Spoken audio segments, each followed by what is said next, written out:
नमस्कार। आज की इस आरोग्य चर्चा में सभी का स्वागत है। जैसे कि हम हर फ्राइडे नया टॉपिक लेते हैं, तो आज का टॉपिक है, क्या आपका नमक सेफ है? ये नमक जो रहता है वो कितना खाना चाहिए, सेफ अमाउंट क्या है, और इसके प्रकार कौन कौन से होते हैं, इन सब की जानकारी आज हम इस आरोग्य चर्चा में लेने वाले हैं।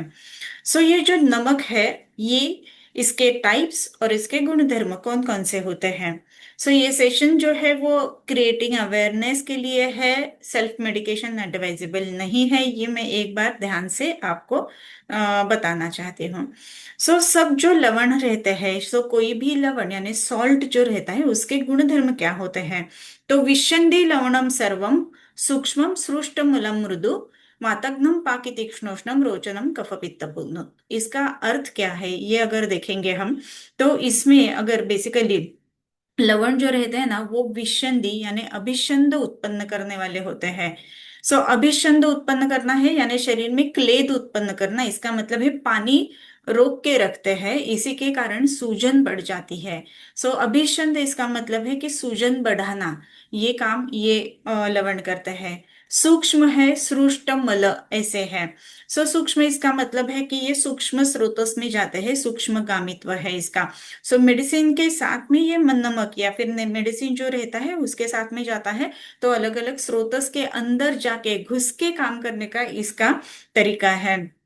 सृष्ट मलम इसका मतलब ऐसा है कि ये मोशंस को, यूरिन को साफ करता है, ये एक इम्पॉर्टेंट बात उसकी क्वालिटी जो है वो रहती है। उसके बाद में जब भी हम देखते हैं तो वो वातघ्न है। वातघ्न इसका मतलब शरीर का वात कम करने वाला।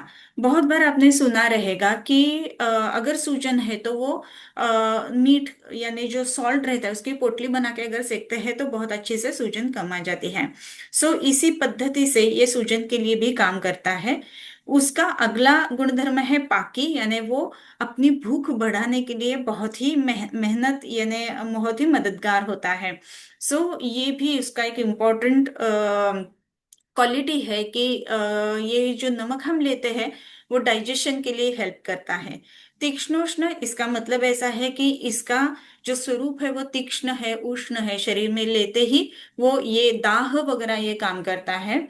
रोचन शरीर में, हमारे मन में, हमारे जो टेस्ट बड्स है उसको बढ़ाने वाला ये रहता है, इसके कारण ये अपेटाइट भी बढ़ाता है। और कफ पित्त जो है ये दूर करने के लिए ये सॉल्ट काम करता है।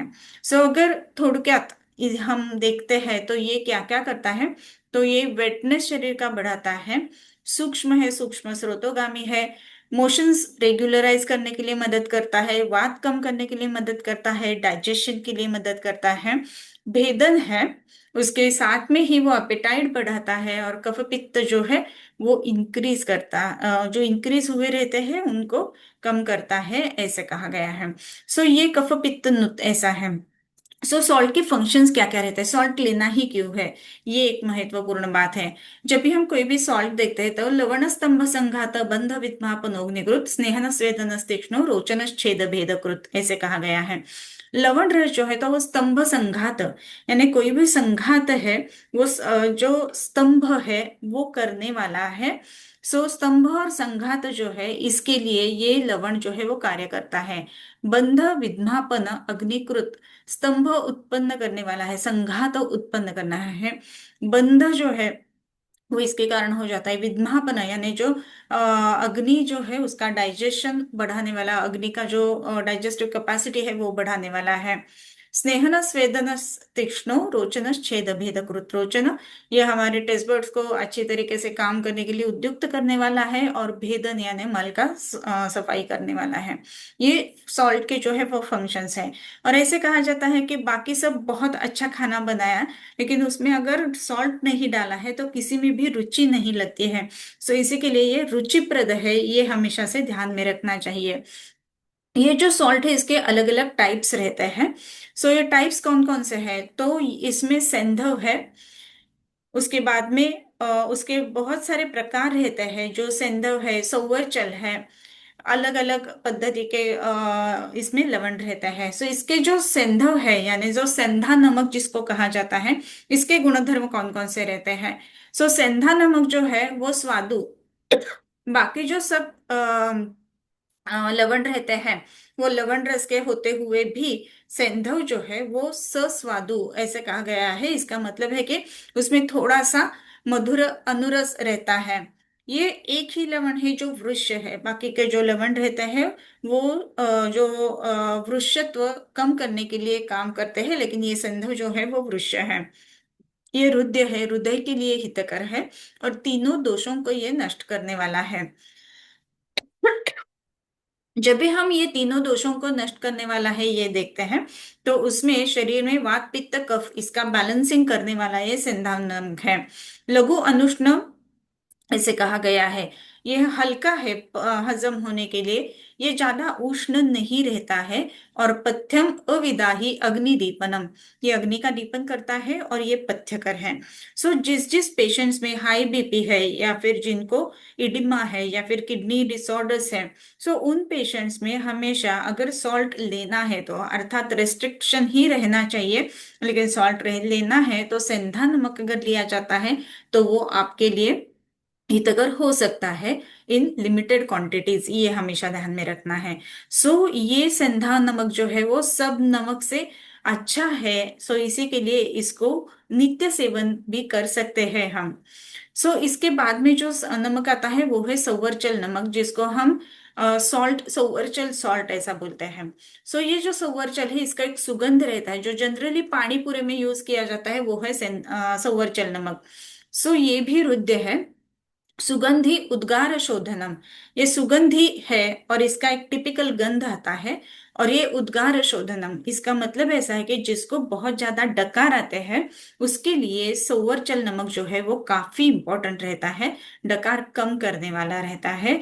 डकार एक बार अटक अटक के आता है तो वो डकार कम करने वाला ये रहता है। कटुपाकम विबंधग्न दीपनीयम रुचिप्रदम ऐसे कहा गया है। सो ये कटु पाक शरीर में जाने के बाद ये तीखा यानी कटु हो जाता है। विबंधग्न, शरीर में जो जो विबंध रहते हैं उसको दूर करने वाला, यानी जो अटकाव है या फिर खिंचाव है वो दूर करने वाला ये संवरचल नमक है। और भी इसके कुछ गुणधर्म है कि जो दीपनीय है और रुचिप्रद है। ये दीपनीय यानी अग्नि बढ़ाने वाला है और रुचिप्रद है। पित्त जब भी ज्यादा रहता है ना तो वो पेशेंट्स में ये जनरली अवॉइड करना जरूरी रहता है। जैसे कि शीत पित्त आता है, आर्टिकेरिया रहता है, खट्टे डकार आते हैं, फिर जो पेशेंट है जिनको अम्ल पित्त है उनके लिए ये सेफ नहीं है। लेकिन किसके लिए सेफ है? तो जिनका एपेटाइट अच्छा नहीं है, डाइजेशन पुअर है, पोस्ट इलनेस रिकवरी है, सो उस कंडीशंस में ये सोवरचल जो है वो बहुत कारगर रहता है। उसके बाद में जो नमक आता है वो है बिडलवण, या फिर जिसको बिडलोन कहा जाता है। ऊर्ध्वार्ध कफवातानुलोमनम दीपनम बिडम विबंध आनाह विष्टंभ शूल गौरव नाशनम। ये बिडलोन जो है ना वो जनरली हम पापड़ वगैरह बनाते समय उसमें डालते हैं ना, तो ये बिडलोन रहता है। सो जिसको पापड़ खार भी कहा जाता है। सो ये जो बिडलोन है या फिर पापड़ खार है वो क्या है, तो कफ और वात का अनुलोमन करता है। सो अगर पेट में फूला हुआ रहता है, अगर आपको ब्लोटिंग फील होता है, तो उसमें ये बिडलोन काफी बेहतर रहता है। ये भी अग्नि दीपन करने वाला है। शरीर में जो अटकाव रहता है, आनाह जिसको हम कहते हैं, या फिर गुड़गुड़ ऐसा आवाज पेट में आता है, उसके लिए बिडलोन बहुत उपयुक्त रहता है।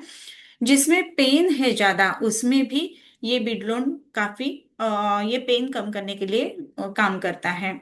ये कौन कौन से पेशेंट्स के लिए बेस्ट रहता है? तो इंडाइजेशन अगर है, कॉन्स्टिपेशन है, एब्डोमिनल डिस्टेंशन रहता है, अगर ट्रैप्ड गैसेस है, कोलिकी पेन है, हेवीनेस इन स्टमक है, ऐसे केसेस में ये बिडलोन काफी कारगर रहता है। और कौन से पेशेंट में नहीं लेना चाहिए? सो इम्पॉर्टेंट बात है कि हाई बीपी में ये नहीं लेना है। दूसरी बात है प्रेगनेंसी में आपको ये अवॉइड करना है। Even in lactating mothers also ये अवॉइड करना है। सो ये बात जो बिडलोन है उसके बारे में ध्यान में रखना जरूरी रहती है। सो ये हो गया बिडलोन के बारे में। उसके बाद में आता है सामुद्र लवण, यानी समुद्र से जो हमको मीठ यानी सॉल्ट मिलता है, सो उसको सामुद्र लवण ऐसे बोलते हैं, जो जनरली आजकल सब घर में हम यूज करते हैं। ये समुद्र लवण कैसा है? तो विपाक के स्वादु पेट में जाने के बाद ये मीठा जैसा काम करता है। और गुरु श्लेष्म वर्धनम, गुरु रहता है हेवी टू डाइजेस्ट रहता है, और ये श्लेष्म कफ का वर्धन करने वाला होता है।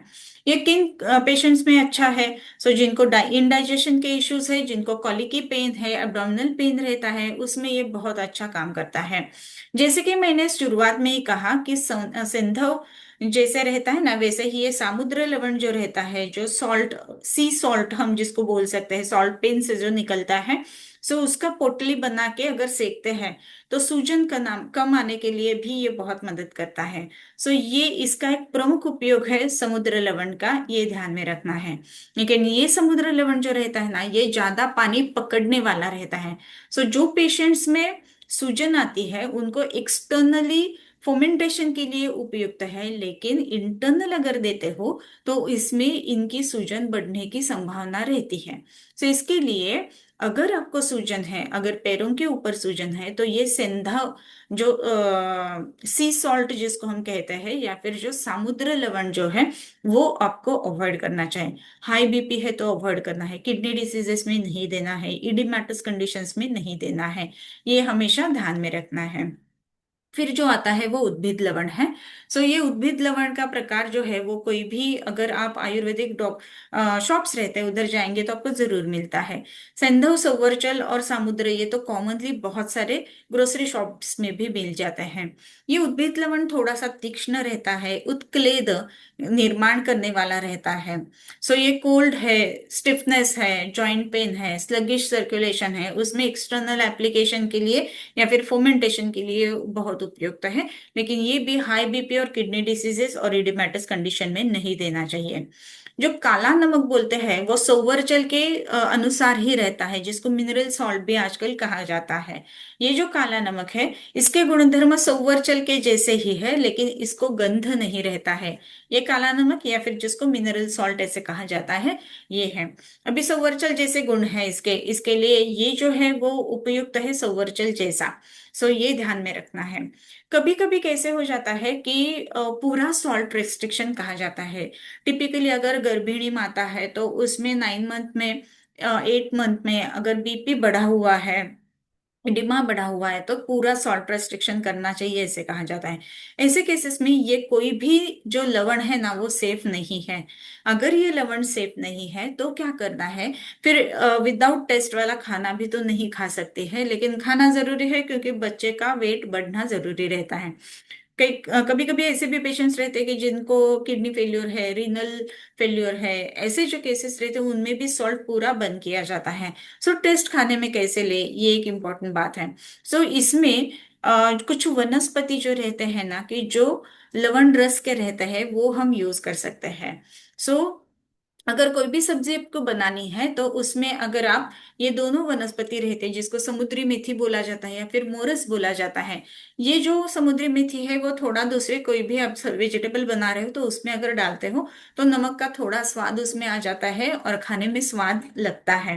और इसी कारण ये लवण रस की जो वनस्पति रहती है ना वो इम्पोर्टेंट है खाने में स्वाद लाने के लिए। लेकिन अगर पूरा सॉल्ट रेस्ट्रिक्शन है तो सॉल्ट रेस्ट्रिक्ट करना ही हितकर है, ये बात ध्यान में ऑलवेज रखना है। उसके बाद में ये अगर अच्छा लगता है, ये इसके लिए सॉल्टी फूड अगर ज्यादा खा लिया, सो जनरली ये जो सॉल्टी फूड है ना वो हमें बहुत अच्छा लगता है। सो अगर ज्यादा खा लिया तो इससे क्या होता है? सोति युक्तोस्त्र पवनम खलतम पलितम वलिम त्रुट कुष्ठ विषवी सर्पान जनयेत क्षपयेत बलम। अगर आपने ये सॉल्ट ज्यादा खा लिया, सॉल्टी फूड ज्यादा खा लिया, तो क्या होता है? अस्रपवन, वात रक्त हो जाता है, यानी छोटे जो जॉइंट्स होते हैं उसमें पेन आ जाता है। स्काल्प जो है वो स्पार्स होने लगता है, हेयर फॉल चालू हो जाता है, तृष्णा बहुत ज्यादा लगती है, कभी कभी स्किन डिसीजेस, स्किन रैशेस होने की भी संभावना रहती है ज्यादा सॉल्टी खाया है तो। शरीर में विष वत जो लक्षण रहते हैं वो हमें देखने के लिए मिलता है। और रिंकल्स जनरली जल्दी आ जाता है, एजिंग प्रोसेस जो है वो फास्ट होने लगता है, और हमारे शरीर का बल कम होता है। आप कहेंगे नहीं नहीं हम लवण क्यों ज्यादा खाएंगे, तो मैं आपको दिखाती हूँ बहुत सारे फूड आइटम्स है जिसमें ये सॉल्ट पूरेपूर भरा हुआ रहता है। जैसे कि पिज्जा है, पॉपकॉर्न्स है, बटर है, हमारे पास ये सॉल्टेड ही मिलता है, चीज भी हमारे पास सॉल्टेड रहता है। सूप में बहुत अलग अलग ये पद्धति के सॉल्ट यूज किए जाते हैं। पिकल में तो बहुत ज्यादा मात्रा में नमक रहता है क्योंकि ये प्रिजर्वेटिव करके भी काम करता है। जैसे कि सैंडविचेस अलग अलग बने तो उसमें भी सॉल्ट बहुत ज्यादा रहता है। सोया सॉस में बहुत ज्यादा सॉल्ट रहता है। जो वेफर्स रहते हैं, नमकीन रहता है, उसमें ये बहुत ज्यादा मात्रा में सॉल्ट्स रहते हैं। ब्रेड भी बनाते समय उसमें अगर शुगर जो भी रहती है और उसके साथ में सॉल्ट भी रहता है। सो ये सब जो फूड आइटम्स है ना, ये बहुत पूरे पूरे सॉल्ट वाले रहते हैं। सो अगर आप कहते हैं कि हम सॉल्ट बराबर मात्रा में लेते हो और खाना खाने के बाद इवनिंग में मंचिंग स्नैकिंग ज्यादा करते हो, तो भी आपके शरीर में ये जो उसके हजार्ड्स है ज्यादा सॉल्ट लेने की, जैसे कि मैंने कहा हेयर फॉल है, हेयर ग्रेइंग जल्दी होना, या फिर झुर्रियां पड़ना, या फिर जैसे कि छोटे जॉइंट्स में पेन रहना, ये सब इसमें आ जाता है। इसके लिए स्नैकिंग कम करना ये बहुत इंपॉर्टेंट बात है, to reduce the salt in our body. So ये आपको ध्यान में रखना है कि ये सब जो स्नैकिंग है वो जरूर नहीं करना चाहिए। सो कोई भी नमक जो है वो लेते समय उसके अलग अलग टाइप्स है और वो आपके लिए हितकर है, आपके लिए सेफ है या नहीं है, ये इन टाइप्स के ऊपर अगर आप देखते हो तो आपको पता चलता है। सो आज की ये चर्चा इसी सॉल्ट के ऊपर। थोड़ा सा भी नमक अगर कम हो जाता है खाने में तो भी हमें टेस्ट नहीं लगती है, लेकिन नमक ज्यादा होता है तो भी नॉशेटिंग फील होने लगता है।